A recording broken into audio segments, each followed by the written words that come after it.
আমি রাজনীতি ছেড়ে দিব, আমি রাজনীতির করবো না।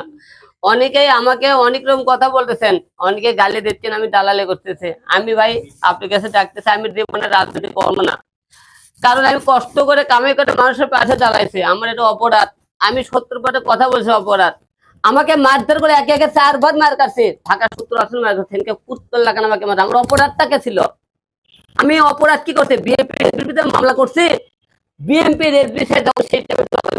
অর্ধ অশিক্ষিত পাগল, আমি পাগল বলে অর্ধ অশিক্ষিত বলছে, তাদের বিরুদ্ধে কথা বলা যাবে না, মামলা করা যাবে না।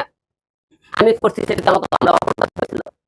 আপনারা বলেন বিএনপি কোন একটা নেতা গালেছে? একটা ক্লিপ দেখাইন আমাকে। আওয়ামী লীগের কোন নেতা গালেছে? আপনারা ক্লিপ দেখবেন।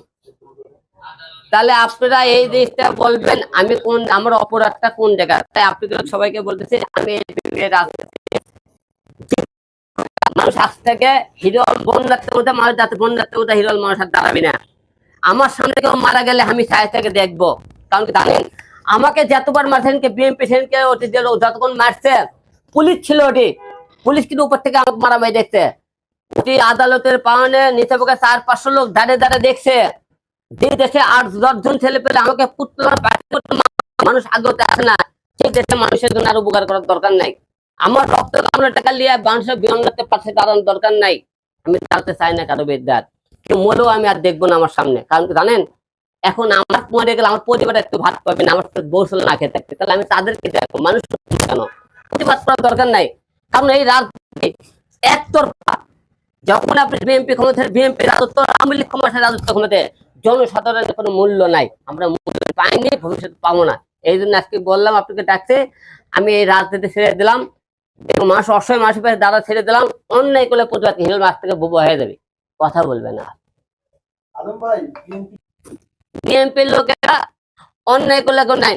আমার সামনে ভাই আমাকে যেদিন মারধর করে, আমি যখন মেডিকেলে ছিলাম, বিএনপির লোক মিজান নামে লোক একটা কুপিয়ে মারছে আমাকে মহস্থান এলাকায়। সেখান থেকে তার পাশে আর একটা লোক ছিল, সেই লোক দূরে কোন পাশে তাকে মেডিকেলে বিএনপির লোকটা কুপিয়ে কুপিয়ে মারছে ভাই। বিএনপির লোকেরা আমাকে বগুড়া মেডিকেলে। তাহলে একটা দল ক্ষমতা আসেনি, তারা কুপিয়ে মারতেছে তারা। তাহলে তারা দেশের দল ক্ষমতায় রাখলে কি? আজকে দেখেন বিভিন্ন জায়গায় বিএনপি তখন ক্ষমতায় করলো মাছের বাজার, তারপরে মনে করেন রাস্তার মনে করেন স্ক্র্যাপ টেকা, বিভিন্ন জায়গায় সে চাঁদা জোর করে। আজকে বিএনপি তুলে দেওয়ার পরে সেই জায়গাগুলো তারা দখল করছে মাছের বাজার।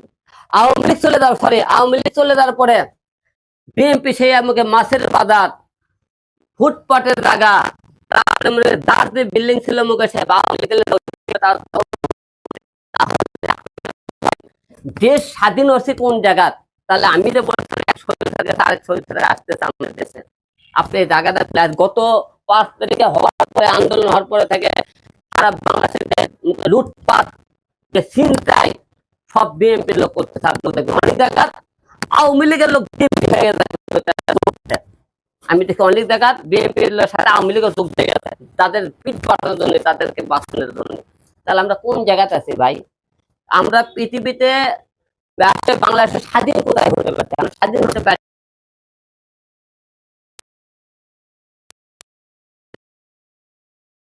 আমরা রাজনীতি করতে হবে, দেশের জনগণের, দেশের জনগণ আমাকে দালাল বললো।